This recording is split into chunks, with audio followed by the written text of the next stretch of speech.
नमस्कार विद्यार्थी मित्रांनो, लेट्स स्टडी विथ प्रोफेसर कविता काटे या माझ्या ऑफिशियल यूट्यूब चॅनलवर तुम्हा सर्वांचं स्वागत आहे। आज आपण कोर्स क्रमांक 105 प्रगत अध्यापनशास्त्र आणि माहिती तंत्रज्ञानाचे उपयोजन या विषयाचे MCQ भाग 3 मध्ये वेगवेगळे प्रश्न आपण घेऊन आलेलो आहोत। हा व्हिडिओ शेवटपर्यंत पहा जेणेकरून तुम्हाला या व्हिडिओतील जे काही प्रश्न असतील त्याच्या व्यतिरिक्त आणखी देखील प्रश्नांची तयारी होणार आहे। या अनुषंगाने या व्हिडिओतील प्रत्येक प्रश्नाचं आणि उत्तरांचं स्पष्टीकरण मी केले, त्यामुळे तो व्यवस्थित व्हिडिओ शेवटपर्यंत पाहावा। तत्पूर्वी तुम्ही चॅनलवर नवीन असाल चॅनल सबस्क्राइब करा, व्हिडिओला लाईक आणि शेअर करा आणि या व्हिडिओच्या डिस्क्रिप्शन बॉक्समध्ये टेलिग्राम ग्रुपची लिंक दिलेली आहे, त्याला जॉईन करा आणि माझ्या चॅनलवरचे नवीन अपडेट्स मिळवा। चला तर मग सुरुवात करूयात। प्रश्न पहिला पहा, प्रगत अध्यापनशास्त्र म्हणजे काय आहे नेमकं? पहिले बघ मुद्दा, अध्यापनाची कला, अध्यापनाचे शास्त्र 1 व 2 दोन्ही की वरीलपैकी नाही।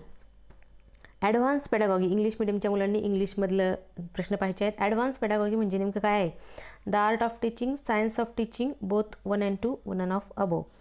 त्याचं उत्तर जे आहे ते आहे 1 व 2 दोन्ही, बोथ 1 and 2। अध्यापनाची कला आणि शास्त्र म्हणजे प्रगत अध्यापनशास्त्र होय।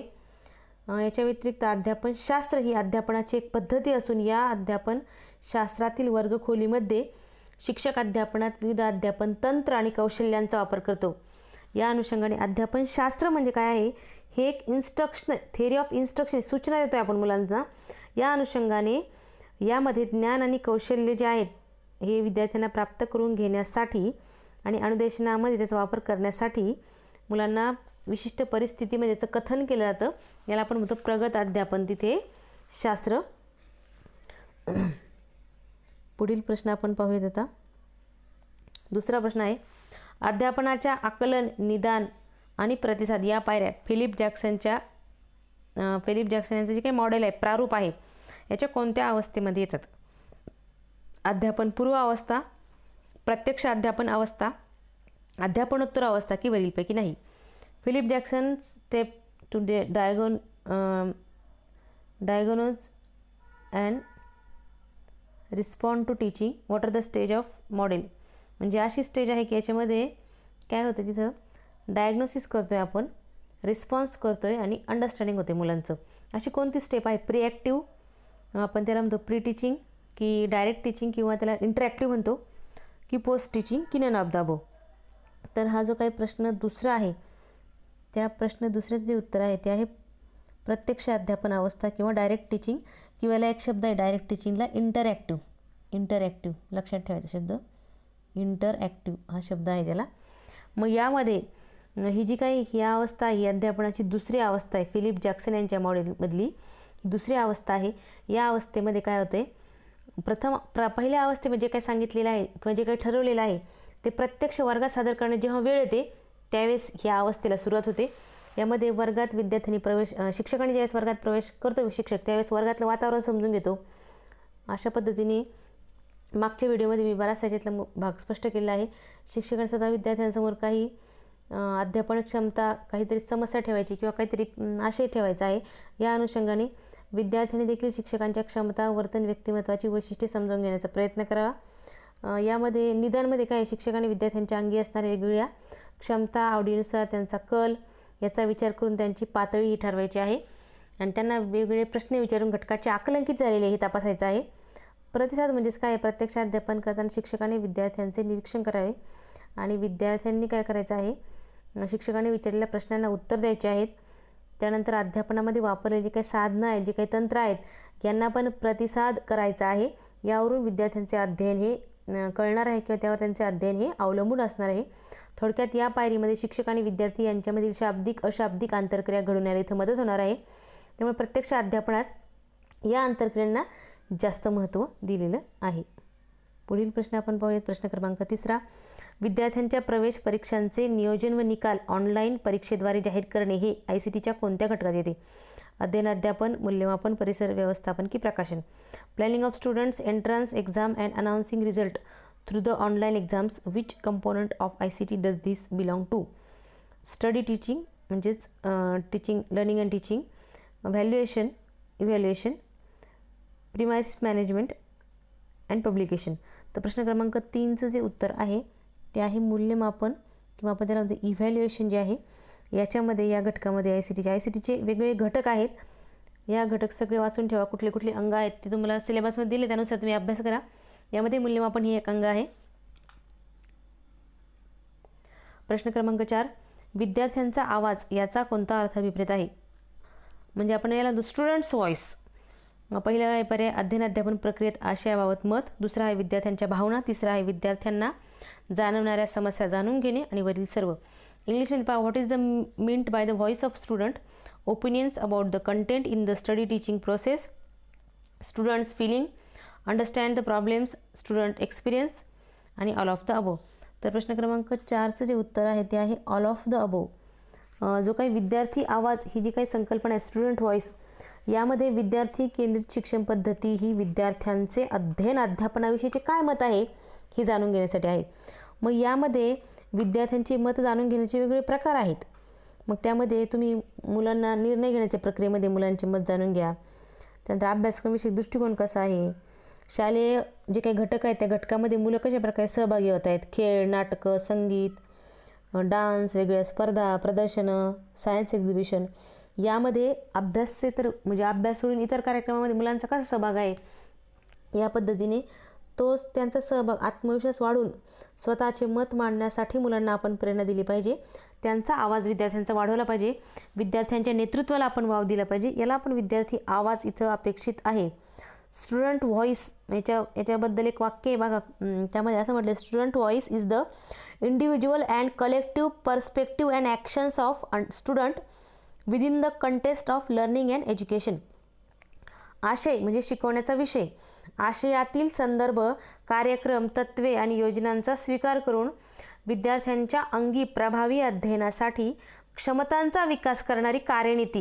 म्हणजे विद्यार्थ्यांचे जे काही अंगभूत क्षमता आहेत यांचा विकास करण्यासाठी आपण वेगवेगळे कार्यक्रम घ्यायचे आहे. शिक्षकांनी, शालेय प्रशासनाने कार्यक्रम, वेगळ्या योजना यांचं काय करायचं आहे, यांचं अंमलबजावणी करायची आहे आणि या अनुषंगाने त्यांचा स्वीकार करून विद्यार्थ्यांच्या अंगी प्रभावी अध्ययनासाठी क्षमतांचा विकास करून कार्यनीती म्हणजे काय आहे, स्टुडंट व्हॉइस म्हणजे स्ट्रॅटजी एक विद्यार्थ्यांचा आवाज वाढवण्यासाठी किंवा विद्यार्थ्यांचा सक्रिय सहभाग वाढवण्यासाठी ही एक प्रकारची स्ट्रॅटजी सांगितलेली आहे. त्याचं उत्तर आहे ऑल ऑफ दी अबोव. पुढील प्रश्न पाहूया. प्रश्न क्रमांक 5 आहे, अध्यापन शास्त्राची सामान्य तत्त्वे कोणती आहेत? अध्यापन शास्त्राची तत्त्वे तुम्ही इथं अभ्यासणं आवश्यक आहे.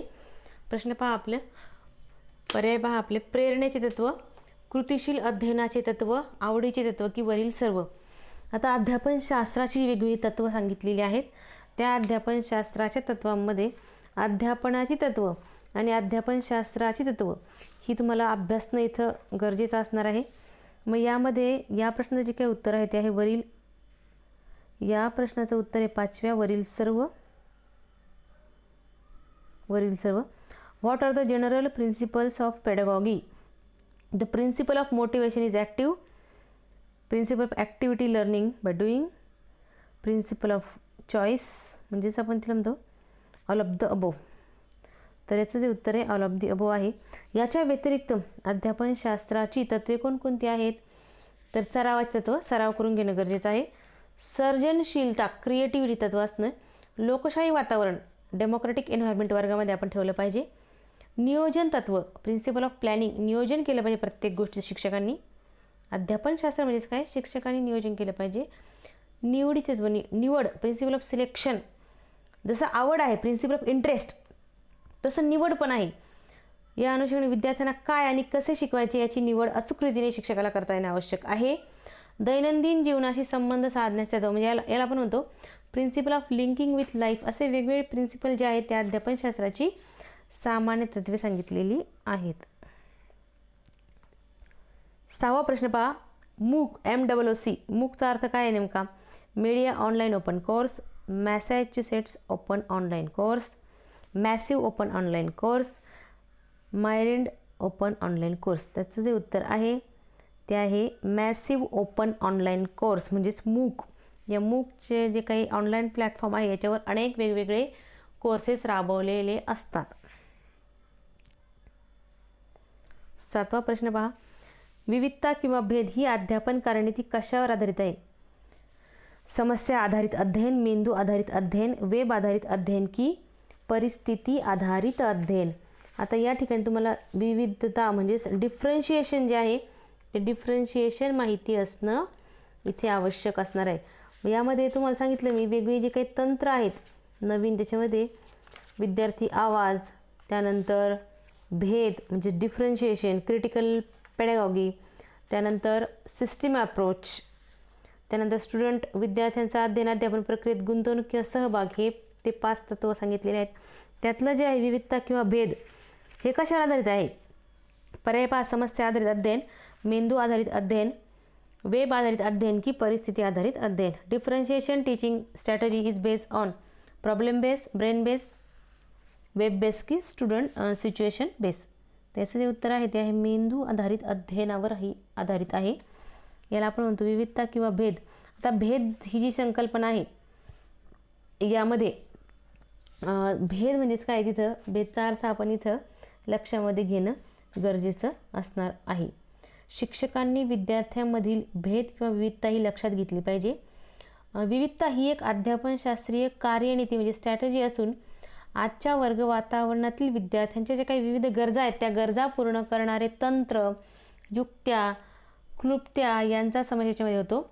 वर्गामध्ये प्रत्येक मुलाचं प्राथमिक ज्ञान शिक्षकाला असलं पाहिजे. विद्यार्थ्याची बुद्धिमत्ता कशी आहे, त्याची आकलन क्षमता किती आहे, त्याची आवड कशामध्ये आहे, त्याच्या गरजा काय आहेत, या गोष्टीमध्ये विविधता दिसून येते. म्हणजे प्रत्येक व्यक्ती वेगवेगळी आहे, व्यक्ती भिन्नता आहे.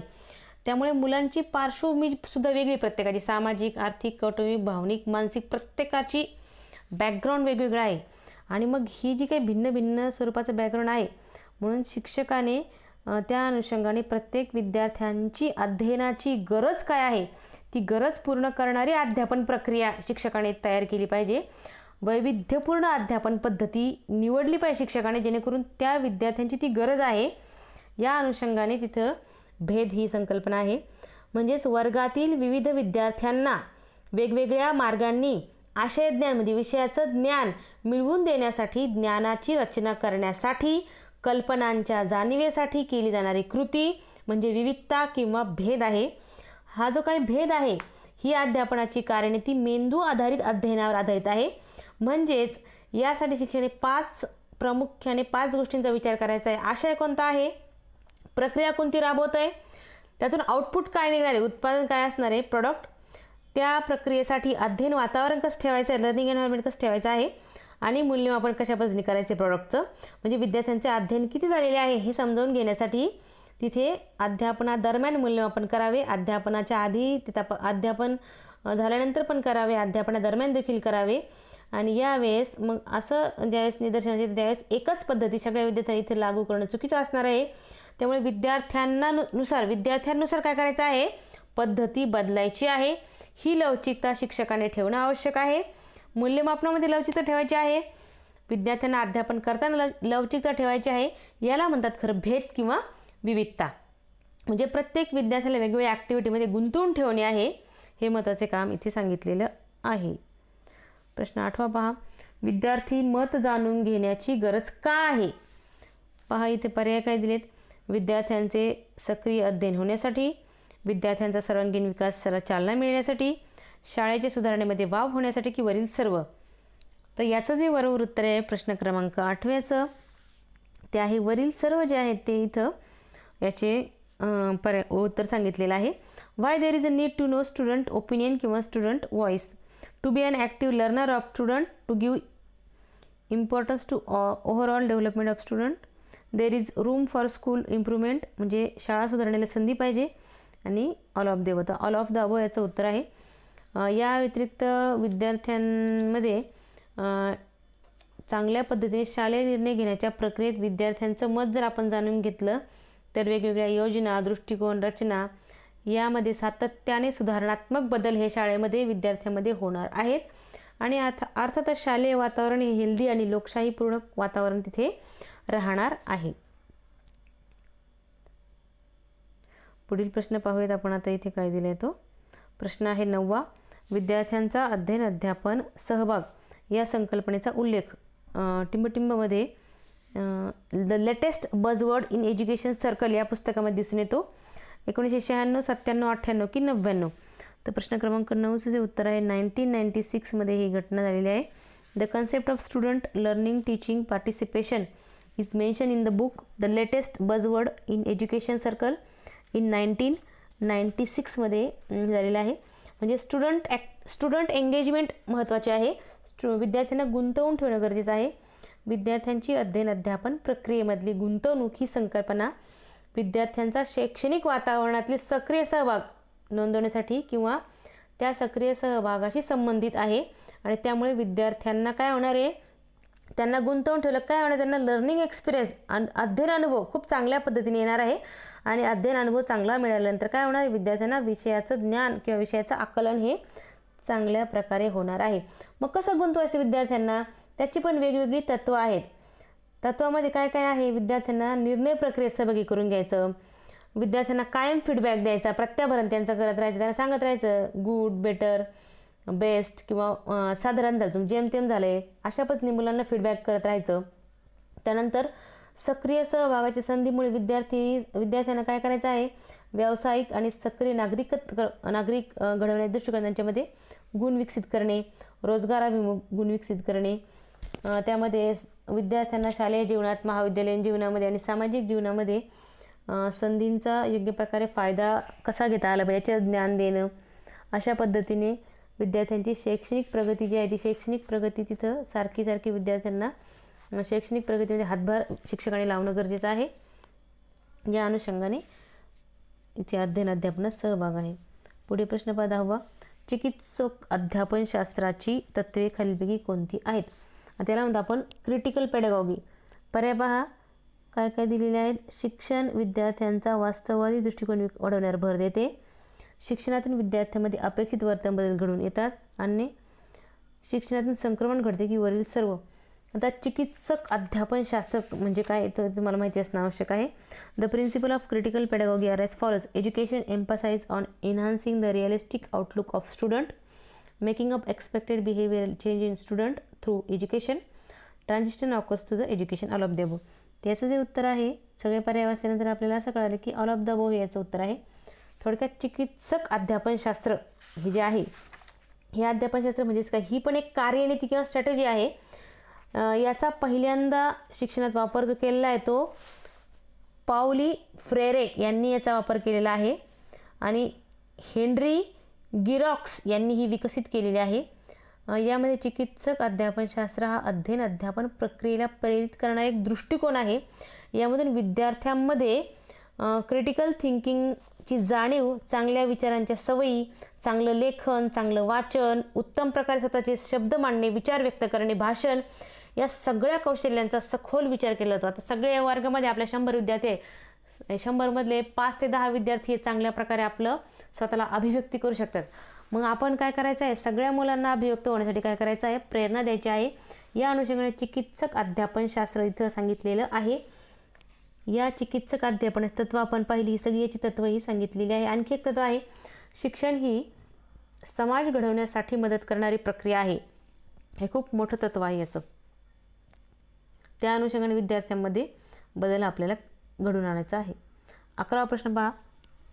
आशयाचे स्पष्टीकरण करण्यासाठी वेगवेगळी उदाहरणं, शैक्षणिक साधनं, कार्यनीती यांचा वापर करणे फिलिप जॅक्सनच्या मॉडेलच्या कोणत्या पायरीत येते? अध्यापन पूर्व, प्रत्यक्ष अध्यापन, अध्यापनोत्तर, वरील सर्व. तर 11व्या प्रश्नाचं जे काही उत्तर आहे ते आहे पर्याय क्रमांक 2. प्रत्यक्ष अध्यापन जे आहे, प्रत्यक्ष अध्यापनामध्ये हे सगळं येतं. वर्गामध्ये शिक्षकाने गेल्यानंतर काय करायचं आहे, तर सगळं आशयाचं स्पष्टीकरण, वेगवेगळी उदाहरणं, मुलांचं आकलन, निदान, प्रतिसाद हे सगळं तिथं प्रत्यक्ष अध्यापनाच्या अवस्थेमध्ये येतं. म्हणजे थोडक्यात आपण फिलिप जॅक्सनचं मॉडेल कसं समजून घ्यायचं आहे, आपण सरावपाठ घेतो विद्यार्थी BEdला असताना, तर ते सरावपाठ घेण्याच्या आधी आपण काय काय तयारी करतो ती सगळी अध्यापन पूर्व पायरीमध्ये येणार आहे. वर्गात गेल्यानंतर आपण काय काय तिथं काय वापरतो प्रत्यक्ष अध्यापनामध्ये येणार आहे. आणि शेवटचे अध्यापनोत्तर आपण त्यांची टेस्ट घेतो इंटर्नशिपमध्ये. त्या पद्धतीने अध्यापनोत्तर किंवा पोस्ट ॲक्टिव्ह जी काही पायरी आहे त्याच्यामध्ये या सगळ्या गोष्टी येणार. तुम्ही काय काय करता हे सगळं तुम्ही हे सगळं वापरलेलं आहे. फक्त याला नाव फिलिप जॅक्सनचं दिलेलं आहे, म्हणजे फिलिप जॅक्सन यांनी शोधून काढलेलं आहे. परंतु हे सगळं तुम्ही स्वतः प्रत्यक्ष लेसनच्या वेळेस इंटर्नशिपमध्ये किंवा याच्या वेळेस हे केलेलं आहे.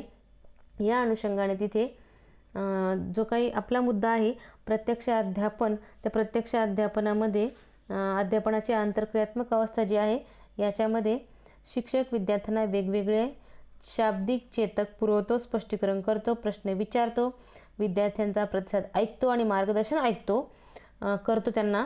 अशा पद्धतीने ही दुसरी अवस्था आहे. यामध्ये पहिल्या अवस्थेमध्ये जे काही ठरवलेलं आहे ते प्रत्यक्ष वर्गात सादर करण्याची ही अवस्था आहे, म्हणून याला प्रत्यक्ष अध्यापनाची अवस्था म्हटलेलं आहे, इंटरॅक्टिव्ह स्टेज. प्रश्न 12वा, या अवस्थेमध्ये शिक्षकाने तटस्थ राहून चांगल्या मूल्यमापकाची भूमिका बजावणे हे फिलिप जॅक्सनच्या कोणत्या अवस्थेमध्ये. आता सोपं उत्तर तुम्हाला लगेच सोपं जाणार की आत्तापर्यंत तुम्ही एवढं विवेचन जर ऐकलं असेल मन लावून तर तुम्हाला लगेच कळणार की याचं उत्तर काय असणार आहे. तर ते हे सोपं उत्तर आहे तिसरी पायरी, जी पोस्ट ॲक्टिव्ह पायरी. या पोस्ट ॲक्टिव्ह पायरीमध्ये हे होतं आहे, काय होतं आहे, शिक्षकाने तटस्थ राहून चांगला मूल्यमापक काय म्हणजे व्यक्तिनिष्ठता आणायची नाही, इथं वस्तुनिष्ठतापणे काय करायचं, मुलांचं मूल्यमापन करायचं आहे. 13वा प्रश्न पहा, शिक्षक विद्यार्थी मत जाणून घेण्याचे वेगवेगळे मार्ग कोणते. म्हणजे इथं विद्यार्थ्यांची मत जाणून घेण्यासाठी कोणकोणते मार्ग आहेत. वर्ग वातावरणाचे मापन करणे, व्यवस्थापकीय व अभ्यासक्रमविषयक दृष्टिकोन, शिक्षणातील निर्णय घेणे की वरील सर्व. विद्यार्थ्यांची मतं जाणून घेण्याचे वेगवेगळे तिथे मार्ग सांगितलेले आहेत. मग ते कोणकोणते मार्ग आहेत हे तुम्हाला इथं माहिती असणं आवश्यक आहे. मग यामध्ये हा जो काही प्रश्न आहे प्रश्न क्रमांक 13, याचं उत्तर आहे वरील सर्व जे आहे हे याचं उत्तर सांगितलेलं आहे. याच्या व्यतिरिक्त विद्यार्थी मत जाणून घेण्यासाठी कोणकोणते मार्ग आहेत. शालेय किंवा इतर घटकामध्ये विद्यार्थ्यांचा सहभाग करून घेणे, जेणेकरून आपल्याला त्यांचं मत इथं आजमावता येणार आहे किंवा जाणून घेता येणार आहे. All of the above. What are the different ways for teachers to know students opinion. Measuring the class environment, manager and curricular approaches, making decisions in education. पुढचा प्रश्न पाहूया 14वा. ऑनलाईन आणि समोरासमोरच्या अध्ययन परिस्थितीसाठीच्या अध्ययन अनुभवाचे विचारपूर्वक एकात्मीकरण करणारा विद्यार्थी केंद्रित दृष्टिकोन म्हणजे काय. म्हणजे कोणता दृष्टिकोन आहे. समस्या आधारित अध्ययन, अनुभवात्मक अध्ययन, संमिश्र अध्ययन की प्रसंग आधारित अध्ययन. हे सगळे आधुनिक अध्यापनशास्त्रातले प्रवाह आहेत. हे सगळे व्यवस्थित वाचून ठेवणं आवश्यक, याची संकल्पना क्लिअर करणं आवश्यक आहे. तरच तुम्हाला प्रश्नपत्रिकेमध्ये प्रश्नांचा अर्थ इथे चांगल्या प्रकारे कळणार आहे. तर प्रश्न क्रमांक 14चं जे उत्तर आहे ते आहे संमिश्र अध्ययन. संमिश्र अध्ययनालाच काय म्हणतात, ब्लेंडेड लर्निंग, हायब्रिड लर्निंग किंवा मिक्स्ड लर्निंग असं म्हटलं जातं याला. यामध्ये जे काही हे संमिश्र अध्ययन आहे याच्या आणखी पण वेगळ्या प्रकारे स्पष्ट केलेलं आहे. त्यामध्ये आणखी एक आहे, वर्गातील आंतरक्रिया होण्यासाठी वेगळी तंत्र, अध्यापनाच्या पद्धती, वेगळी माध्यमं यांचा अध्ययन वातावरण निर्मितीसाठी अर्थपूर्ण उपयोग करून घेणे म्हणजे ब्लेंडेड किंवा संमिश्र अध्ययन आहे. थोडक्यामध्ये संमिश्र अध्ययनात विद्यार्थी वर्गामध्ये उपस्थित राहून ऑनलाईन किंवा डिजिटल माध्यमांचा वापर करून शिक्षकांशी आंतरक्रिया साधत असतो. इंटरनेट आणि डिजिटल माध्यमांचा वापर अध्ययनात केलेला असतो. अशा पद्धतीने संमिश्र अध्ययनासाठी आपण काय काय वापरतो. Internet, WhatsApp, mail, chatting, video conferencing, laptop, computer, social media, blogs, online coaching, instant messaging, bulletin boards, news forum. याशिवाय वर्ग आंतरक्रिया विकसित होण्यासाठी workshop, seminar, group discussions, brainstorming, बुद्धिमंथन, डिबेट, वादविवाद अशा वेगवेगळ्या गोष्टींचा वापर इथं आपण करत असतो. मग संमिश्र म्हणजे सगळं आहे त्याच्यामध्ये. म्हणजे संमिश्र अध्ययनाची वेगवेगळी वैशिष्ट्ये आहेत, त्याचे फायदे वेगवेगळे आहेत, त्याचे संमिश्र अध्ययन अनुभव निर्मितीसाठी वेगवेगळे घटक सांगितलेले आहेत. हे आपण पुढच्या प्रश्नांमध्ये जसे जसे प्रश्न आहेत तसं पाहणार आहोत. प्रश्न 15वा. अनुभव आधारित अध्ययनाचे वेगवेगळे स्रोत कोणते आहेत. अनुभव विद्यार्थ्यांना द्यायचा आहे आपल्याला. अनुभव कसा द्यायचा आहे यासाठी कोणकोणते स्रोत आहेत. छात्रसेवा काल, सेवा अध्ययन, प्रात्यक्षिक व समुदाय आधारित अध्ययन, संशोधन की वरील सर्व. तर हा जो प्रश्न आहे प्रश्न क्रमांक पुढचा जो आहे आपला या प्रश्नाचं जे काही उत्तर आहे ते पण इथं प्रश्न कोणता होता हा प्रश्न 15वा. ओके, याचं उत्तर आहे वरील सर्व जे आहेत हे सगळे याच्यामध्ये येतात. अनुभव अध्ययन. What are the different source of experiential learning. Internship, service learning, demonstration and community based research की ऑल ऑफ द अबव. तर ऑल ऑफ द अबव आहे. अनुभव ज्या ज्या ठिकाणी विद्यार्थ्यांना प्रत्यक्ष अनुभवायला एखादी गोष्ट मिळणार आहे ते सगळं वेज ऑफ एक्सपिरियन्शियल लर्निंग आहेत। याच्या व्यतिरिक्त स्टुडंट टीचिंग, विद्यार्थी अध्यापन, जे आपण सराव पाठांमध्ये घेतो किंवा इतर कोर्समध्ये घेतो, प्रात्यक्षिके, पदवी स्तरावरील संशोधनाचा अनुभव, फील्ड वर्क, हे सगळं जे आहे, सोशल सर्व्हिस, हे सगळं जे आहे हे स्टुडंट एक्सपिरियन्समध्ये येत असतं। 16वा प्रश्न पहा, टिंबटिंब ही संकल्पना सर्वात प्रथम जीनलेव आणि इटिनी वेंगर यांनी मांडली। सक्रिय अध्ययन, परिस्थिती आधारित अध्ययन, संमिश्र अध्ययन की अनुभव आधारित अध्ययन। आता हा जो काही प्रश्न 16वा आहे याचं उत्तर आहे परिस्थिती आधारित अध्ययन, सिनारिओ बेस किंवा आपण परिस्थिती आधारित अध्ययन ही संकल्पना जी आहे ही जीनलेव आणि इटिनी वेंगर यांनी मांडलेली आहे, सिच्युएशनल स्टडीज। 17वा प्रश्न पहा, अनुभव, प्रतिक्रिया, संकल्पना, चाचणी हे घटक कोणत्या अध्ययनाशी निगडीत आहेत असे ऑस्टिन विद्यापीठातील कोलंबस यांनी मांडले। 17वा प्रश्नाचा पर्याय बरं का, संमिश्र अध्ययन, अनुभव आधारित अध्ययन, समस्या आधारित अध्ययन की परिस्थिती आधारित अध्ययन। तर 17व्याचं जे उत्तर आहे ते आहे अनुभवा आधारित अध्ययनामध्ये हे सर्व घटक सांगितले गेलेले आहेत। आता अनुभव आधारित जे काही अध्ययन आहे या अनुभव आधारित अध्ययनामध्ये जे सांगितलेलं आहे याच्यामध्ये अनुभव आधारित अध्ययनामध्ये 3 घटकांचे एकत्रीकरण होतं, ज्ञान, क्रिया आणि प्रतिक्रिया। ज्ञानामध्ये काय आहे, संकल्पना, माहिती, तथ्य यांचं ज्ञान, त्याला औपचारिक अध्ययन म्हणतो आपण। क्रियामध्ये काय, मिळवलेल्या ज्ञानाचं उपयोजन, ॲप्लिकेशन करायचं। आणि प्रतिक्रियामध्ये काय आहे, त्या ज्ञानाचं सिंथेसिस करायचं, सिंथेसिस आणि संघटन करून नवीन ज्ञान प्राप्त करायचे, प्रतिक्रिया आहे। मग या अनुषंगाने टेक्सास येथील ऑस्टिन विद्यापीठातली कोलंबस यांनी हे जे घटक आहेत ते घटक सांगितलेले आहेत, एक्सपिरियन्स, रिफ्लेक्शन, कन्सेप्च्युलायझेशन आणि टेस्ट, हे सगळे जे आहेत, एक्सपिरियन्स, फीडबॅक, कन्सेप्ट आणि टेस्टिंग, हे सगळे जे काही फॅक्टर आहेत ते problem base experience based study जे आहे याच्याशी निगडीत आहेत। 18वा पहा, टिंबटिंब यांनी अनुभवात्मक अध्ययनाचे नियोजन उपयोजन करण्यासाठी 9 पायऱ्या सुचवलेल्या आहेत, जॅकॉबी, कोलंबस, बॅरोज की थॉर्नडाईक। आता आपण अनुभव आधारित अध्ययनाचं घटक पाहिले तर 9 पायऱ्या ज्या आहेत त्या कोणी सुचवलेल्या आहेत, तर याचं जे उत्तर आहे ते आहे जॅकॉबी यांनी या पायऱ्या suggest 9 steps to apply to experiential studies. Jacoby यांनी या पायऱ्या सुचवलेल्या आहेत। या पायऱ्या देखील आपल्याला माहिती असणं आवश्यक आहे। पहिला आहे अध्ययन निष्पत्तीची ओळख, काय आउटपुट होणार आहे आपलं अध्ययन केल्यानंतर। अध्ययन पूरक परिस्थितीची निर्मिती, म्हणजे वर्गामध्ये तशी परिस्थिती निर्माण करायची अध्ययन मुलांना होण्यासाठी। तिसरा आहे अध्ययनाला प्रेरणा देणारी कृती निवडणं, तशा प्रकारे शिक्षकाने कृती विद्यार्थ्यांकडून करून घ्यायची आहे। त्यानंतर विद्यार्थ्यांना संकल्पनेची ओळख करून द्यायची आहे, संकल्पना स्पष्ट होण्यासाठी संकल्पनेची ओळख पहिली मुलांना झाली पाहिजे। त्यानंतर विद्यार्थ्यांना गायडन्स करायचं आणि विद्यार्थ्यांना वेगवेगळ्या ॲक्टिव्हिटीमध्ये गुंतवून ठेवायचं। त्यानंतर आहे प्रक्रियेची चर्चा आणि परिणाम, त्यांच्याशी चर्चा करायची आणि त्यानंतर काय परिणाम होतो मुलांवरती पाहायचं।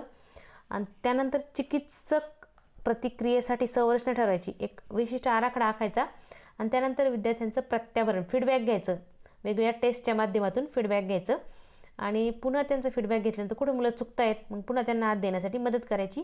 या त्या 9 पायऱ्या सांगितलेल्या आहेत। पुढील प्रश्न पहा, 19वा, खालीलपैकी समस्या आधारित अध्ययनाचा तोटा कोणता आहे, बरं का, तोटा विचारलेला आहे।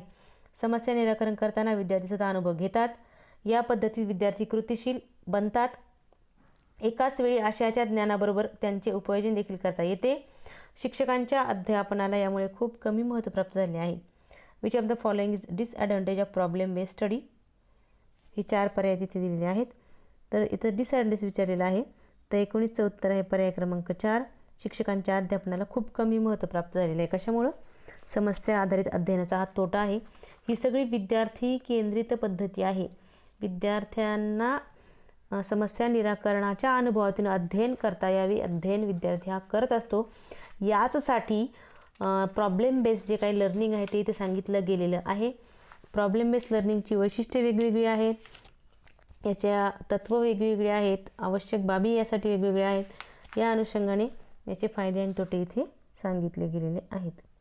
20वा प्रश्न पहा, पात्र, भूमिकेचे कारण, भूमिका सादरीकरण हे घटक कोणत्या अध्ययनासाठी आवश्यक आहेत। संमिश्र अध्ययन, अनुभव आधारित अध्ययन, समस्या आधारित अध्ययन की प्रसंग आधारित अध्ययन। आता हा जो प्रश्न आहे 20वा, याचं उत्तर आहे प्रसंग, सिनारिओ बेस्ड स्टडीज।